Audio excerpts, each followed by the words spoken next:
What's up, people? Peter Von Panda here. Just bought this Stuhrling watch. This is one of their aqua diver in the Nautica series, and this is actually an interesting watch. I'm checking it out here real time with you for one feature in particular, but I'll just give you the take a quick look at the watch itself. So first of all, this is a pretty big watch. It is a stainless steel and it's pretty heavy. I can tell you, man, this is a pretty substantial watch. It has a deployment clasp here with the extra bar. I'm not going to unwrap it here right now because I know that they are kind of difficult to unwrap, but there's plenty of links in the band itself, so it's probably like a 9-inch band. As I mentioned, I've got about a 7.5-inch wrist, and you definitely have to take out some links in order to wear this. But generally, this is what it would look like on my wrist. It is a 46 millimeter case, which I think is just about perfect for watches these days. I know that's a little large for some folks, but to each his own.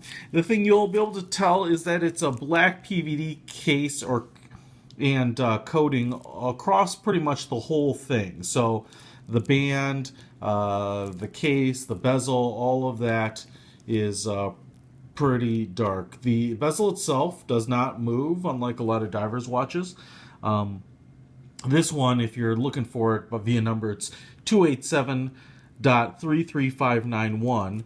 And, you know, by all accounts, you would look at this and say, man, it's a fairly standard diver's watch, maybe a little bit modern in its design. It has Arabic numerals all around the outside.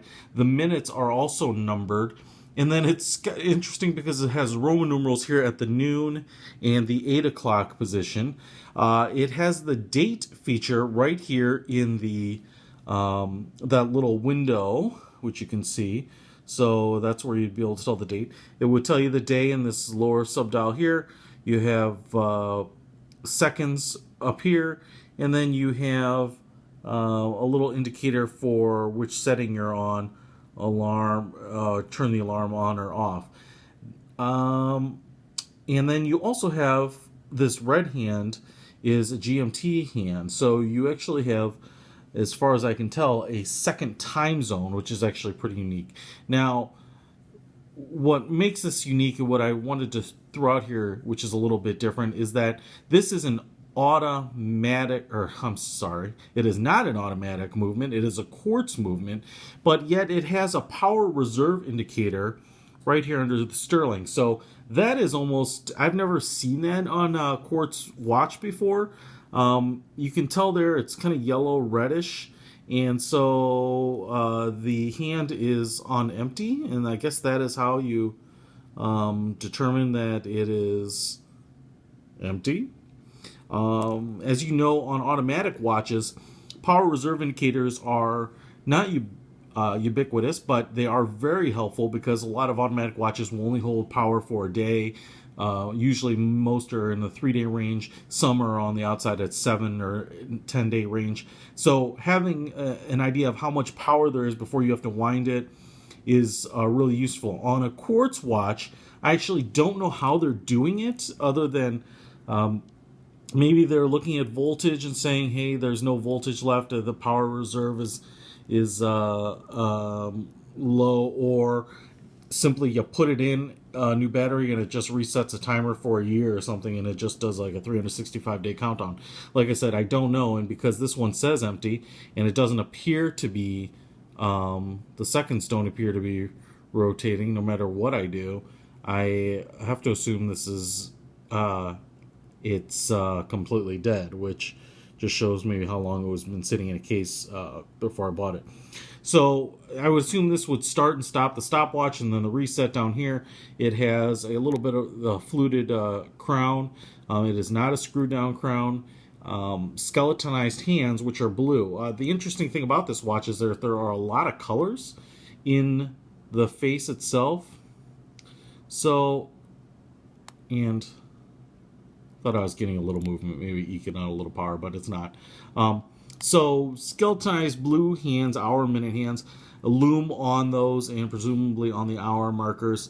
The Because it's not moving here, I assume maybe this black hand is the seconds hand and the red is the GMT, but it's a little hard to say without it actually running. This is what Stuhrling calls their Krysterna Crystal, and I think it's like kind of a very hard mineral crystal, but I don't know that for sure. It seems to have a little bit deeper tone than a lot of mineral crystals, but I wouldn't swear that it's sapphire by any means. Other than that, it's pretty cool watch. It's the bezel, this upper piece of the case is a 12-sided what do they call it, like a dodecagonal shape to it. It's kind of like the quorums. It's not very prominent because everything is pretty dark. You at a glance, you probably wouldn't be able to even tell that, but it's nice because there's a lot of different shapes.